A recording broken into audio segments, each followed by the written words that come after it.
নমস্কার সকলকে। আশা করি প্রত্যেকে ভালো আছো, সুস্থ আছো। তো সামনে প্রচুর পরীক্ষা। তো সেই পরীক্ষাগুলো নিশ্চয়ই তোমরা প্রিপারেশন খুব ভালোভাবে নিচ্ছ। তো আজকে আমরা এখানে যে টপিকটা নিয়ে আলোচনা করব, থাম্বনেলটা দেখে নিশ্চয়ই বুঝতে পেরেছো যে আজকের টপিকটার আলোচনার বিষয়বস্তু হচ্ছে কুম্ভ মেলা। কিন্তু তারও আগে রাত 10টা 10 এই টাইমটা বেছে নেওয়ার পিছনে কারণ কি? এই টাইমটা বেছে নেওয়ার পিছনে কারণ হচ্ছে যে প্রত্যেক সোম, বুধ, শুক্র এই 3 দিন রাত 10টা 10-এ একটা করে টপিক আসবে তোমাদের কাছে ভিডিও হিসেবে ডাব্লিউবিপিএসসি ওয়ালার অফিসিয়াল ইউটিউব চ্যানেলে।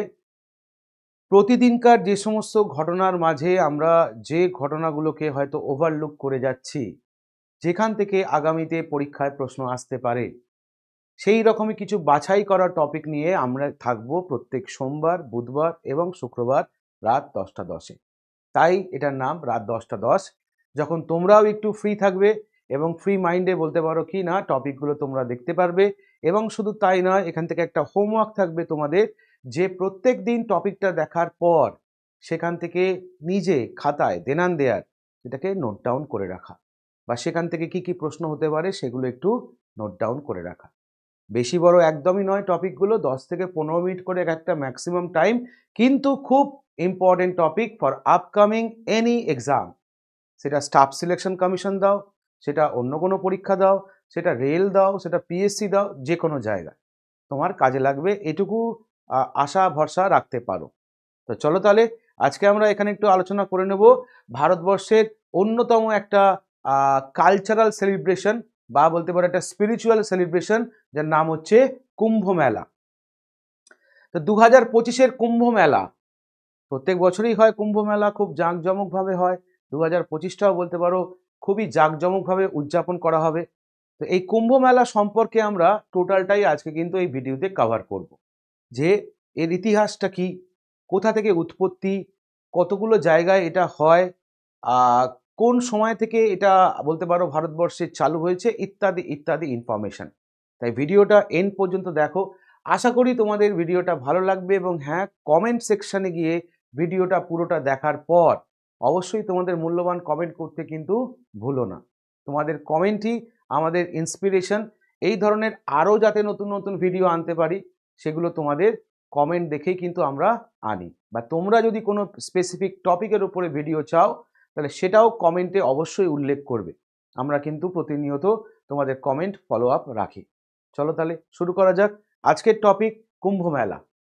তো কুম্ভ মেলা প্রথমত এটাকে জানতে গেলে প্রথমেই আমাকে জানতে হবে যে হঠাৎ করে এটা কেন নিউজে এলো, তাই না? ওয়াই কুম্ভ মেলা ইজ ইন নিউজ, কেন এটা সম্প্রতি খবরে আছে?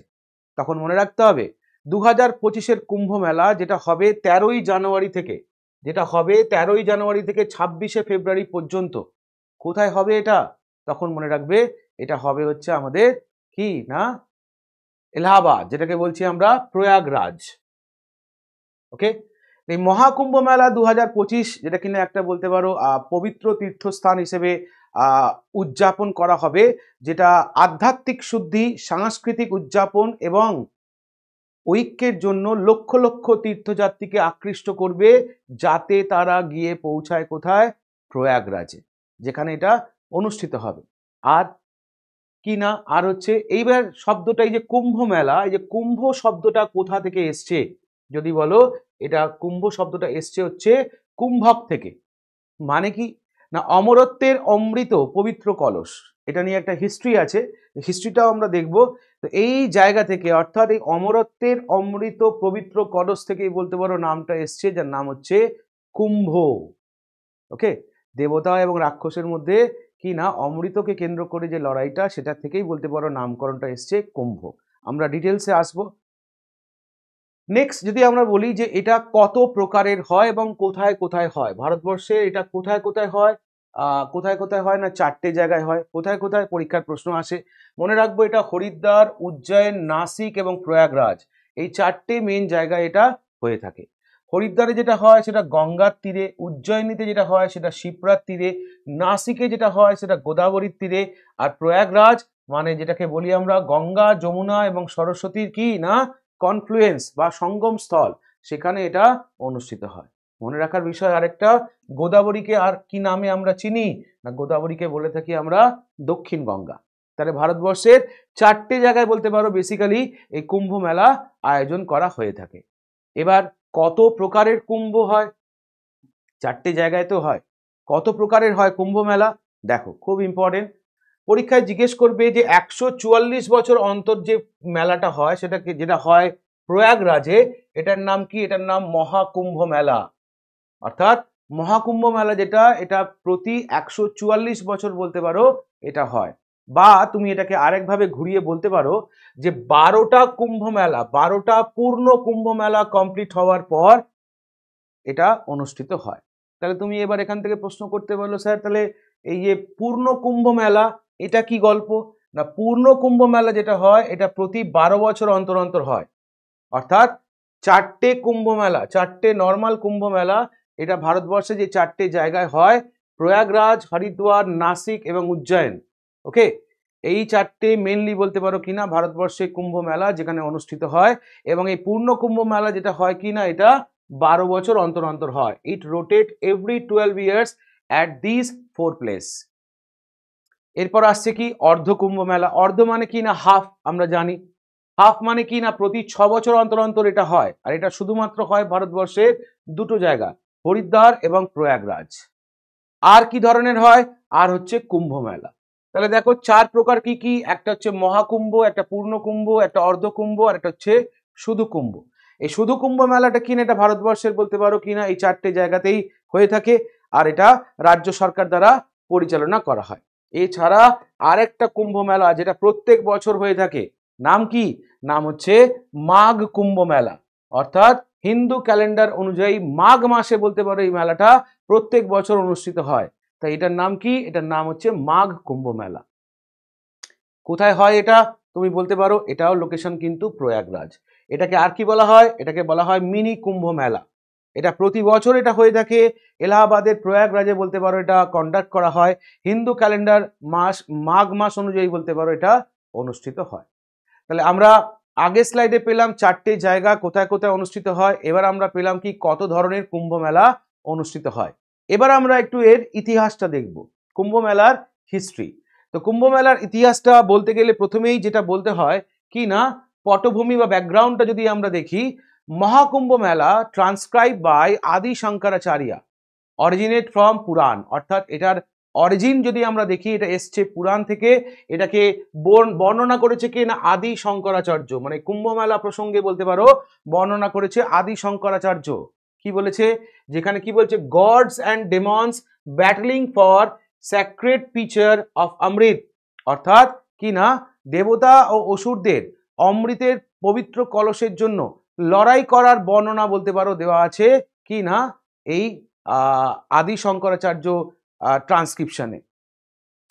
যেখানে কি বলছে দেখো, ভগবান বিষ্ণু যে কিনা মোহিনী অবতারে, ভগবান বিষ্ণু যে কিনা মোহিনী অবতারে কিনা রাক্ষসদের হাত থেকে এই অমৃত কলসকে রক্ষা করেছিলেন। এটা গেল হিস্টোরিক্যাল ব্যাকগ্রাউন্ড। অ্যানশিয়েন্ট অরিজিন যদি আমরা দেখি, তাহলে প্রাচীন যুগে যদি আমরা দেখি, তাহলে মৌর্য গুপ্ত যুগে ভারতীয় উপমহাদেশের তীর্থযাত্রীদের ছোট্ট সমাবেশ হিসেবে কুম্ভ মেলা শুরু হয়েছিল। তাহলে এটা আদি ইতিহাস যদি আমরা দেখি, তাহলে মৌর্য এবং গুপ্ত পিরিয়ড মানে 4th সেঞ্চুরি বিসি থেকে 6th সেঞ্চুরি সিই, এই টাইমে বলতে পারো ভারতীয় উপমহাদেশের তীর্থযাত্রীদের ছোট সমাবেশ হিসেবে কুম্ভ মেলা শুরু হয়েছিল। হিন্দু ধর্মের উত্থানের সাথে বলতে পারো এটা ওতপ্রোতভাবে জড়িত, এবং হিন্দু ধর্মের উত্থানের সাথে সাথেই এর তাৎপর্য বিশেষ বিশেষ গুরুত্ব পায়। ওকে, হিন্দু ধর্মের উৎপত্তির সঙ্গে সঙ্গেই বলতে পারো এর তাৎপর্য বিশেষভাবে বৃদ্ধি পায়। এবং গুপ্ত পিরিয়ডে বিশেষ করে যদি বলো, তাহলে গুপ্ত শাসকদের অধীনে এটা আরো বেশি কিনা উন্নতি হয়েছিল। ইতিহাসটা যদি আমরা আরো দেখি, মধ্যযুগীয় সময়টাকে যদি আমরা দেখি, তাহলে এটাকে সাপোর্ট করেছিল কারা? না চোলা, বিজয়নগর, দিল্লি সালতানাত এবং মুঘল। অর্থাৎ চোল, বিজয়নগর, দিল্লি সালতানাত এবং মুঘলদের মতো রাজবংশ বলতে পারো যারা কিনা এই কুম্ভ মেলাকে সাপোর্ট করেছিল। আমরা জানি আকবর কি না ধর্মীয় সহনশীলতা প্রচারের জন্য বিখ্যাত। তো সেই আকবরও বলতে পারো কি না এটার প্রচার করেন এবং নাগা সাধুদের, ওকে, নাগা সাধুদের 1565 সালে মেলায় প্রবেশের অনুমতি দেন। কে না সম্রাট আকবর। এছাড়া হর্ষবর্ধন যে কিনা পুষ্যবতী ডাইনেস্টির অন্যতম রাজা ছিলেন, তিনিই বলতে পারো কিনা প্রয়াগরাজে কুম্ভ মেলার আয়োজন করেছিলেন। তাহলে আমাকে পরীক্ষার প্রশ্ন করবে যে প্রয়াগরাজে যে কুম্ভ মেলা, এটার প্রথম সূচনা করেছিলেন কে? না হর্ষবর্ধন। আমাকে প্রশ্ন করতে পারে একটু ডেপথে যে এই কুম্ভ মেলাতে যে নাগা সন্ন্যাসীদের আমরা দেখতে পাই, এর প্রচলনটা হয়েছিল বা এটা যার সম্মতিতে হয়েছিল সেই রাজার নাম কি? না সেই রাজার নাম হচ্ছে আকবর। আর যদি আমরা দেখি কি না একদম মধ্যযুগীয় ক্ষেত্রে যদি আমরা দেখি, তাহলে এটাকে সাপোর্ট করেছিল কোন কোন সাম্রাজ্য? না চোল, বিজয়নগর, দিল্লি, মুঘল, সবাই বলতে পারো এটাকে সাপোর্ট করেছিল। আরেকটু যদি আমরা দেখি ঔপনিবেশিক শাসনকালের সময়টা যদি আমরা একটু খেয়াল করি, ব্রিটিশ প্রশাসকরা বলতে পারো এই মেলার যা বৈচিত্র্য বা যে যতটা আকারে, যতটা বৃহৎ আকারে এই মেলাটা অনুষ্ঠিত হয়, সেটা দ্বারা বলতে পারো মুগ্ধ হয়েছিল এবং এরা ব্রিটিশরা অর্থাৎ গভীরভাবে এই মেলাটাকে পর্যবেক্ষণ করেছিল এবং নথিবদ্ধ করেছিল ব্রিটিশদের সময়। এছাড়া তুমি যদি দেখো 19th সেঞ্চুরিতে জেমস প্রিন্সেপ যে কিনা এই ধর্মীয় আচার অনুষ্ঠান যেটা একটা সামাজিক বলতে পারো অনুষ্ঠানে পরিণত হয়েছিল, সেটা তার লেখার মধ্যে কিনা লিপিবদ্ধ করে। স্বাধীনতা পরবর্তী ক্ষেত্রে যদি এর উল্লেখযোগ্য দেখি তাৎপর্য যদি আমরা দেখি, তাহলে কুম্ভ মেলাকে সিম্বলাইজ করা হয় কি হিসেবে? জাতীয় ঐক্য ও ভারতীয় সংস্কৃতির ঐতিহ্যের প্রতীক হিসেবে। তাহলে স্বাধীনতা পরবর্তী ক্ষেত্রে এটা হচ্ছে ভারতের জাতীয় ঐক্য, আর তার সঙ্গে মনে রাখতে হবে ভারতের সংস্কৃতির ঐতিহ্যের প্রতীক হিসেবে উঠে এসছে। শুধু কি তাই? না, শুধু তাই নয়, এর সঙ্গে আরো মনে রাখতে হবে ইউনেস্কো এই পার্টিকুলার মেলাটাকে 2017 সালে intangible cultural heritage of humanity হিসেবে নথিভুক্ত করে। তাহলে আমাকে পরীক্ষার প্রশ্ন করতে পারে যে কুম্ভ মেলা ইউনেস্কো কত সালে তাদের intangible cultural heritage of humanity নথিভুক্ত করে? সালটা হচ্ছে 2017। তাহলে এই যে মেলাটা তো বলতে পারো আর কয়েকদিন পরেই আমরা দেখতে পাবো প্রয়াগরাজে, তো এই মেলাটার গুরুত্ব কিন্তু অপরিসীম। এই মেলার ইতিহাস সুদূর প্রাচীন। ওকে, সেই আদি অনন্তকাল থেকে বলতে পারো এটা হয়ে আসছে, যেখানে স্নান করে মানুষ সাধারণত তার পাপ ধোয়ে, কথায় বলে তার পাপ ধোয়ে। ওকে, লক্ষ লক্ষ বলতে পারো তীর্থযাত্রী ভারত সহ বিভিন্ন দেশ থেকে যারা এই মেলাকে কেন্দ্র করে কিন্তু এখানে আসেন এবং প্রতি বছর কিন্তু এখানে তাদের কি না যা যা মনস্কামনা আছে সেগুলো পূর্ণ করার চেষ্টা করেন। তো কেমন লাগলো ভিডিওটা অবশ্যই কমেন্ট সেকশনে জানিও। কুম্ভ মেলা যেটা কিনা ভারতবর্ষের ঐতিহ্যের প্রতীক হিসেবে আমরা দেখে থাকি, তাহলে তোমাদের কমেন্টের আশায় থাকবো। Thank you.